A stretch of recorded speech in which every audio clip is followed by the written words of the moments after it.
आंखें प्रभु के द्वारा दिया गया एक उपहार है। इसकी देखभाल हमारी जिम्मेदारी है। नियमित आंखों की जांच एवं उसकी स्वच्छता को हमें वरीयता देनी चाहिए। आंखों की समस्याओं के निराकरण के लिए पश्चिमी उत्तर प्रदेश का एकमात्र टर्शरी आई केयर सेंटर है CL गुप्ता नेत्र संस्थान। उत्तर प्रदेश के मुरादाबाद शहर में स्थित यह संस्थान आंखों की सभी बीमारियों का उपचार मुहैया करवाता है। नेत्र प्रत्यारोपण, कॉर्निया, ग्लूकोमा, पर्दे की जांच, neuro ophthalmology, paediatric ophthalmology, ROP आदि सुविधाएं उत्तम गुणवत्ता के साथ दी जाती हैं। संपूर्ण मुरादाबाद मंडल में फैला ये संस्थान अपनी सेवाएं आउटरीच के माध्यम से गांव-गांव एवं कस्बों-कस्बों में पहुंचा रहा है। दवाई एवं चश्मे की दुकान संस्थान में ही उपलब्ध है। अपनी बेहतर सेवाएं देने के लिए CL गुप्ता नेत्र संस्थान सदैव प्रतिबद्ध है। अपने कुशल डॉक्टर्स एवं ऑप्टोमेट्रिस्ट की टीम के साथ संस्थान कई नए आयाम स्थापित कर चुका है। अपने मंडल से अंधता हटाने की दिशा में संस्थान लगातार अपनी सेवाओं का विस्तार करने में सफल रहा है। सामाजिक जिम्मेदारी एवं पर्यावरण संरक्षण में भी यह संस्थान अपनी भागीदारी सुनिश्चित करता है। मैं डॉक्टर आशी खुराना हूँ।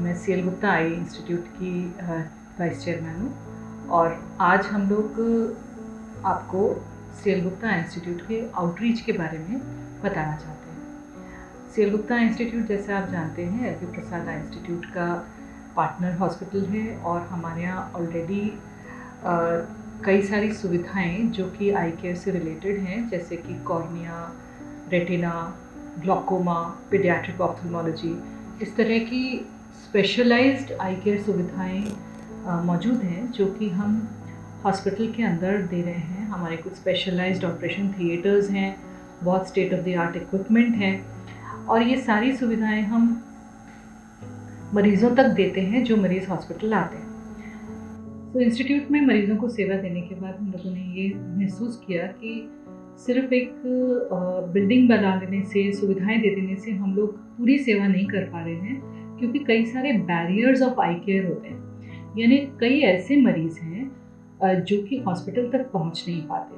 हमारा हॉस्पिटल में अमीर मरीज़ों के लिए, साधारण मिडिल क्लास मरीज़ों के लिए और गरीब मरीज़ों के लिए 3 टायर की सुविधा है। डिलक्स है, पेइंग पेशेंट्स है और नॉन पेइंग पेशेंट्स है। ये सुविधाएं हर एक मरीज़ तक पहुंच नहीं पाती क्योंकि कई ऐसे बैरियर्स हैं जिसमें कि फ्री सर्विस होने के बावजूद गांव का या शहर का भी जो मरीज़ इसके बारे में नहीं जानता वो पहुंच नहीं पाता। वो क्या बैरियर्स हैं, इसके बारे में बहुत सारी साइंटिफिक रिसर्च भी हो चुकी है, सरकार ने भी किए हैं और ऑर्गेनाइजेशंस ने भी किया और ये पाया है कि lack of education, lack of knowledge, यानी कि इसके बारे में जानकारी ना होना कि हमारे को कब इलाज की ज़रूरत है, कब चेकअप कराना है और सही ढंग से सही इलाज लेने की क्या इम्पोर्टेंस होती है, ये सारी बैरियर्स की वजह से कई मरीज़ इलाज नहीं ले पाते। तो ये इम्पॉर्टेंट हो गया कि हमें जो केयर है वो जिनको ज़रूरत है उनके डोर स्टेप तक, उनके दरवाजे तक पहुंचाई जाए। तो इतना बड़ा हॉस्पिटल बनाने का असली मकसद तब पूरा होगा जब उन लोगों तक पहुंचे जिनको दरअसल में इसकी ज़रूरत थी। तो इस तरह का आउटरीच प्रोग्राम के कई सारे मॉडल्स होते हैं सर। एक जो मॉडल होता है वो होता है कैंप केयर का, यानी कि जैसे आप देखते भी हैं कई सालों से गवर्नमेंट भी करती है और भी कई एजेंसीज करती हैं, कैंप्स लगाते हैं, मरीजों को हॉस्पिटल ला के ऑपरेशन करके उनको वापस छोड़ दिया जाता है। इस तरह के मॉडल का एक ड्रॉबैक ये है कि मरीजों को आफ्टर केयर नहीं मिल पाती, यानी ऑपरेशन के बाद उनको कोई कॉम्प्लिकेशन हो जाए, उनकी कोई समस्या हो जाए तो वो उसको केयर करने का या हॉस्पिटल तक वापस पहुंचने का कोई सुविधा नहीं है, क्योंकि वो पहले ही गरीब आदमी है, उसको आप व्हीकल से लाए, अब वो दोबारा वहाँ तक पहुँचे उसके लिए उसको फिर से कुछ ना कुछ ऐसा इंतज़ाम करना पड़ेगा जो उसको पहले ही मुश्किल था। और दूसरा इस प्रोग्राम का दूसरा ड्रॉबैक ये है कि सिर्फ कैटरैक्ट सेंट्रिक है, ये और बीमारियों की तरफ ध्यान नहीं देता। इसके अलावा जो दूसरा मॉडल है जो कि ज़्यादा साइंटिफिक है वो है पिरामिड ऑफ आई हेल्थ। ये एलवी प्रसाद आई इंस्टीट्यूट की डॉक्टर जीएन राव, जो कि मेरे भी गुरु रहे हैं, उन लोग उनका ब्रेन चाइल्ड है और अभी वर्ल्ड ओवर एक्सेप्टेड मेथड है, जिससे कि हम लोगों ने एक तो हॉस्पिटल हुआ टर्शरी आई केयर सेंटर, और वहाँ पे सारी सुविधाएं, सारे इक्विपमेंट मौजूद हैं।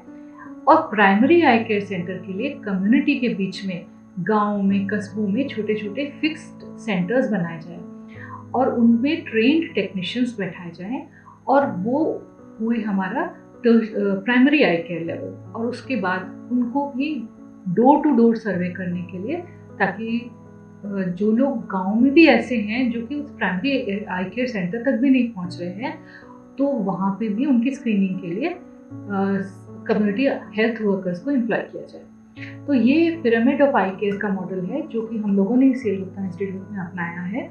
और मुझे बताते हुए खुशी हो रही है कि हमने 23 विजन सेंटर्स ऑलरेडी इस्टेब्लिश कर लिए हैं मुरादाबाद के आसपास के कस्बों में और गांव में। इन विजन सेंटर्स में state of the art equipment लगा है प्राइमरी स्क्रीनिंग के लिए। हमारे कई पार्टनर्स हैं, जिसमें कि operation eyesight universal, mission for vision और Lavelle fund of the blind, Seva foundation, इन लोगों की मदद से, और ऑर्बिस इंटरनेशनल, ये सब की मदद से हम लोगों ने विजन सेंटर्स को इस्टेब्लिश किया। इन विजन सेंटर्स की खास बात क्या है कि ये ना सिर्फ वो इक्विपमेंट जो मैंने आपको बताया जिससे कि हम प्राइमरी स्क्रीनिंग कर सकते हैं, बल्कि उनमें टेली ऑफ्थल्मोलॉजी की सुविधा भी उपलब्ध है। टेली ऑफ्थल्मोलॉजी में एक इक्विपमेंट होता है, एक मशीन होती है, जिसके ज़रिए से टेक्नीशियन मरीज़ की आँख को चेक करते हैं, और फिर वो पिक्चर जो है या वो जो वीडियो है सीधे मेन हॉस्पिटल में इंटरनेट के ज़रिए आता है। यहाँ पे बैठे doctors, specialised doctors, super specialised doctors, retina, glaucoma के डॉक्टर्स भी उनको यहाँ पर इंटरनेट के ज़रिए से चेक कर लेते हैं, और उनसे सवाल भी पूछते हैं मरीज़ से लाइव, और उनकी दवाई भी लिख देते हैं, और वो हैंड टू हैंड मरीज़ के पास पहुँच जाती है। ये मिनिमम शुल्क पे मरीज़ को अपने गांव में बैठे बैठे वहीं के वहीं चेकअप हो जाता है, दवाई मिल जाती है। ये सारे विजन सेंटर्स हमारे ग्रीन हैं, मतलब उनमें सोलर पैनल्स लगे हुए हैं, और इन विजन सेंटर्स में जो टेक्नीशियंस हम लोग एम्प्लॉय करते हैं, वो वहीं की लोकल कम्युनिटी के लोगों को ही हम एम्प्लॉय करते हैं। उनको हम हॉस्पिटल लाते हैं, उनको ट्रेनिंग देते हैं, वो साल 2 साल हमारे यहाँ ट्रेनिंग करते हैं, पूरी एक एक बीमारी को समझते हैं, फिर हम उनको वापस उन्हीं के इलाके में काम करने के लिए भेजते हैं। हमारे स्टैंडर्ड्स हैं जो वो फॉलो करेंगे, और उनके साथ हम लोग एक CHW यानी कम्युनिटी हेल्थ वर्कर को भी एम्प्लॉय करते हैं। कम्युनिटी हेल्थ वर्कर का होना बहुत ज़रूरी है, क्योंकि गांव में कई ऐसे मरीज़ भी हैं जो कि दोनों आँखों से अंधे हैं, या जो बिल्कुल बॉटम ऑफ द पिरामिड कहना चाहिए, वो लोग हैं जो बिल्कुल सुविधाओं तक पहुंच नहीं पाते। कई ऐसे बुज़ुर्ग हैं जो अंधे हैं, उन्हें एक्चुअली ज़रूरत है केयर की, लेकिन उनके लिए कोई प्रोग्राम अलग से डिज़ाइन नहीं है। तो कम्युनिटी हेल्थ वर्कर जब डोर टू डोर सर्वे करता है, तो उन लोगों को पहचानता है और उनको हॉस्पिटल या प्राइमरी आई केयर सेंटर तक पहुंचाता है। अब ये कम्युनिटी हेल्थ केयर का कॉन्सेप्ट सरकार के पास भी है। उन्होंने आंगनवाड़ी या आशा वर्कर्स का नेटवर्क भी बनाया है, लेकिन आंगनवाड़ी और आशा का जो वर्कलोड है वो इतना वाइड है कि उनको और केयर भी करना पड़ता है, बच्चों का, मदर्स का, और आई केयर एक बहुत छोटा सा हिस्सा है जो कि उनकी प्राइमरी ट्रेनिंग भी नहीं होती उसमें। तो ये हम लोगों ने अपनी जिम्मेदारी समझते हुए सेल गुप्ता इंस्टीट्यूट में एक पूरी आर्मी है, हमारी पूरी फौज है उन लोगों को, जिनको हम वहीं फिर से कम्युनिटी से ही लेते हैं, उनको ट्रेन करते हैं, और फिर वापस उसी कम्युनिटी में उनको स्क्रीनिंग के लिए भेजते हैं। और मिनिमम शुल्क पे जो लोगों को एक्चुअली ज़रूरत है उनको विजन सेंटर पे लाया जाता है। विजन सेंटर पे आइडेंटिफाई किया जाता है कि इनको इलाज की आवश्यकता है या नहीं, और पेइंग कैपेसिटी के मुताबिक अगर वो गरीब है तो टोटली फ्री, और अगर कुछ वो खर्च करना चाहता है तो उसके मुताबिक उसको इलाज हॉस्पिटल में लाकर या प्राइमरी सेंटर पे टेली ऑफ्थल्मोलॉजी के ज़रिए दिया जाता है। तो ये हमारा नेटवर्क है, जिसके लिए हम लोग अपने पार्टनर्स के आभारी हैं, और आज तक हम लोग ने 5 लाख लोगों की स्क्रीनिंग ऑलरेडी कर ली है। और इस के ज़रिए हमारा एक और जो उपलब्धि है वो ये है कि हम लोगों ने डोर टू डोर स्क्रीनिंग के बाद लगभग 82 विलेजेस को totally avoidable blindness free declare कर दिया है। ये अवॉइडेबल ब्लाइंडनेस फ्री मतलब ब्लाइंडनेस फ्री तो नहीं हो सकता, क्योंकि कुछ बीमारियां ऐसी हैं जो कि अनट्रीटेबल होती हैं, कुछ ब्लाइंडनेस ऐसी होती है जो अनट्रीटेबल होती है, लेकिन अवॉइडेबल ब्लाइंडनेस जो कि ऑपरेशन, दवाइयों, चश्मों से ठीक हो सकते हैं, तो वो हम लोगों ने उन विलेजेस में पूरी स्क्रीनिंग एक एक पॉपुलेशन की करी, फिर उसके बाद उसे वेरीफाई कराया, उस टाइम पीरियड के लिए हमने डिक्लेयर कर दिया। ये टाइम पीरियड के लिए, एक पर्टिकुलर टाइम के लिए इसलिए है क्योंकि ब्लाइंडनेस एक प्रोग्रेसिव प्रॉब्लम है, लगातार नए केसेस हर साल ऐड होते हैं। तो हम लोगों ने अभी तक आपको बताया कि हम लोग एडल्ट पॉपुलेशन में ब्लाइंडनेस प्रिवेंशन के लिए क्या क्या कर रहे हैं, लेकिन एक बहुत बड़ी प्रॉब्लम है जिसके बारे में हम लोग नहीं जानते, ज़्यादातर लोगों को नहीं मालूम है कि बच्चों की स्क्रीनिंग, बच्चों की आँखों की केयर बहुत ज़्यादा हमारे लिए ज़रूरी है, क्योंकि छोटे बच्चों में अगर किसी की आँखों में कोई प्रॉब्लम हो जाती है, रोशनी कम हो जाती है, तो उसका 10 साल की उम्र से पहले अगर इलाज ना किया गया तो वो परमानेंट लॉस हो जाता है। उसे हम एम्ब्लायोपिया कहते हैं। कुछ लोग इसके बारे में जानते भी हैं, हम लोग अवेयरनेस भी फैलाने की कोशिश करते हैं, लेकिन फिर भी इसके बारे में कई लोगों को जानकारी नहीं है, और लोग ये समझते हैं कि बच्चों में इलाज तब कराना चाहिए जब बड़े हो जाएंगे। ये भ्रांति है, और इसकी वजह से जो बच्चों में नुकसान हुआ है वो कई साल तक, और इसकी और भी बहुत सारी प्रॉब्लम्स हैं, क्योंकि बच्चे खुद अपने मुंह से बताते नहीं, कई बार उन्हें खुद ही नहीं पता होता कि हमें कोई प्रॉब्लम है। तो इस सब की वजह से, और सबसे बड़ी समस्या ये ग्रामीण अंचल में हो जाती है, क्योंकि वहाँ पे माँ बाप इतने बिजी हैं अपने काम काज में कि वो लोग खुद भी तब तक, और सुविधा है नहीं, अपना काम छोड़ के और हॉस्पिटल लेके जाना बच्चे को एक पूरा उनके लिए समस्या बन जाती है। तो शहरों में जानकारी होने की वजह से कई स्कूलों में स्कूल स्क्रीनिंग की जाती है, लेकिन गांव में ये भी नहीं हो पाता है। तो स्कूल स्क्रीनिंग एक ऐसा काम है जो सेलगुप्ता इंस्टीट्यूट ने, हमारे एक पार्टनर्स हैं ऑर्बिस इंटरनेशनल, उनकी मदद से शुरू किया था, और लगभग 2 लाख बच्चों की हम लोगों ने स्कूल्स में स्क्रीनिंग भी करी है। उसमें भी कई सारे फैक्टर्स हैं जो हम लोग ने महसूस किया कि एक मान लीजिए 500 बच्चों का स्कूल है और हमने उसको स्क्रीन किया, तो उसमें हम लोग पहले चेक करेंगे एक एक बच्चे को, फिर उसके बाद उन्हें चश्मा देते हैं, फिर चश्मे को लेने के लिए उनके पेरेंट्स को दोबारा आना पड़ता है। तो ये सारी बातों के लिए हमें कई बार 2-2, 3-3 दिन भी लग जाते हैं। इसके लिए ये समस्या सिर्फ हमारी नहीं, और भी कई स्कूल्स ने, कई हॉस्पिटल्स ने इस चीज़ को महसूस किया, और फिर ये पाया गया कि इससे भी ज़्यादा अच्छा टेक्निक है कि अगर हम टीचर्स को ट्रेन करें। और ये टीचर्स ट्रेनिंग मॉड्यूल के लिए हम लोगों ने सजेस्ट किया था, हमें वियना की एक कंपनी है जोवा, और उन्होंने हमें नोवार्टिस के ज़रिए से एक ग्रांट दिया, और हम लोगों को, मतलब we won it in a competition, हम लोगों ने उसको विन किया, और उसके ज़रिए से अब हम लोगों ने टीचर्स को ट्रेन करने के लिए एक इलाके में लगभग 1200 टीचर्स को हम लोगों ने ट्रेन किया, और उनको प्राइमरी स्क्रीनिंग करवाई बच्चों की, ताकि वो पहचान सके कि कितने बच्चे हैं। अब 500 बच्चों के स्कूल में अगर उन्होंने 13-14 बच्चों को स्क्रीन आउट कर लिया, तो हमें उन बच्चों का टेस्टिंग करने में और चश्मा देने में विजन वैन के ज़रिए से कुछ समय नहीं लगता है।